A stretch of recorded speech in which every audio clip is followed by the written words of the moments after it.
I saw a specialist after much discussion. Something he said stuck with me. I suggest that instead of seeking understanding from others, trying to understand and accept for yourself that you have certain shortcomings, that limitations, and focus on finding people on who can accept you for who you are. As someone with developmental disabilities that are not immediately apparent, I have been misunderstood multiple times, often twofold, threefold, or even fourfold. I can't understand myself. I have to explain and defend my behavior, and I have nothing to say.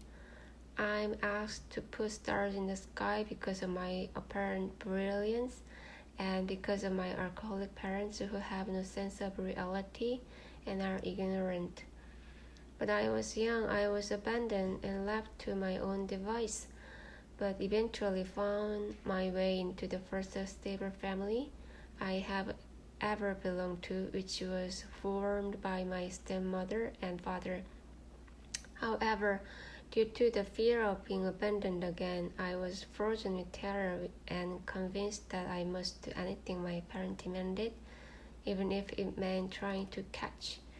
I needed catch the stars in the sky. I was haunted by the fear of being rejected, violence, and emotional abuse, and was unable to move past it.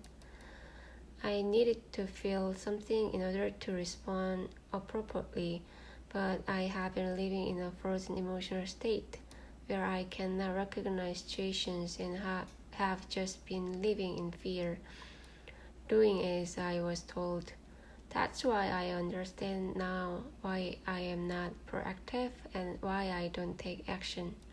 Yesterday, I watched a video on YouTube that made me cry.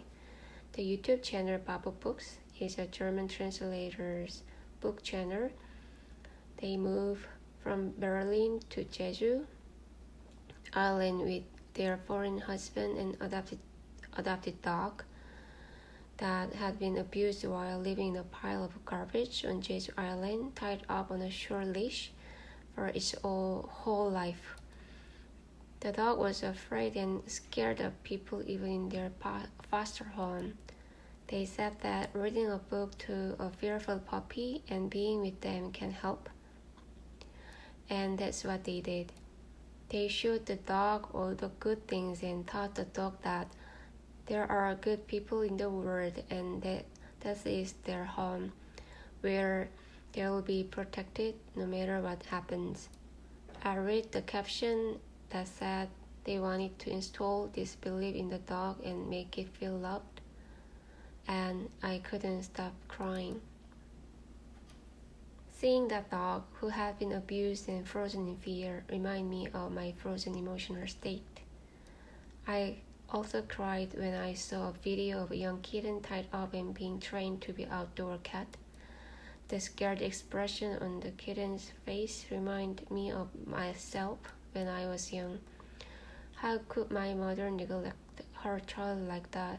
How could my dad abandon his child and not look back for years? How could someone abuse and neglect a child like me, who was hid and raised in a violent environment, and demand that I must go dominant university and pass the Bargism test by the age of 21? How could they not see my frozen and terrified state? They are not human. It feels like I've had a long nightmare, growing up with no one to protect me and being blamed for things I didn't do. I saw myself in a judgmental light and others in judgmental light. I saw others through the lens of my own internalized condemnation, and if I were to be honest, I would be buried. The words they had planted in me were of that level. I'm only now realizing that I was frozen in fear, unable to approach the reality of life at all because of my fear, and that the people couldn't talk to me as I was, and that's why they marginalized me and treated me like a throwaway child. If yesterday's tears were tears of freedom like the melting tears of icy fear, how good would that be? I feel like I haven't really lived my life because my fear was too great. It wasn't that people were evil, but rather that I couldn't tolerate them anymore because of my fear, and the only way I could live a life that I could tolerate was to limit myself and be biased. My specialist advised to focus on understanding myself rather than seeking others' understanding and to find my own center. He told me to cultivate relationships with those who accept me as I am. When I tried to understand others' perspectives, I failed to stand firm in my own position. I mistakenly believed that if I empathized with others, they would understand my sincerity, but I should have established my own position and expressed myself accordingly. Instead, I neglected my own center and tried to please others. Now I needed to find my center, discard the criticism of those who don't understand me, and I will think well of myself and speak well of myself as I would treat a loved one. By doing so, I can approach me with kindness and understanding while acknowledging and reconciling our differences. This will be the first step in building healthy relationship with those who accept and embrace me for who I am. I think I have been really unlucky in life. I was born with this developmental disability and grew up in an environment with harassing parents and siblings. Despite these major obstacles, I persevered and worked hard to make good choices in life. Now my involvement is completely different from when I was younger.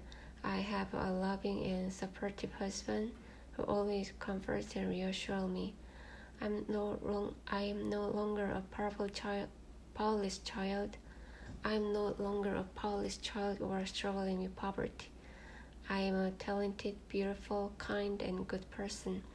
I won't blame myself anymore or tolerate people who criticize or disrespect me with their words or actions. I won't seek understanding or love from others. Instead, I will understand myself and create my own life centered around my needs and values.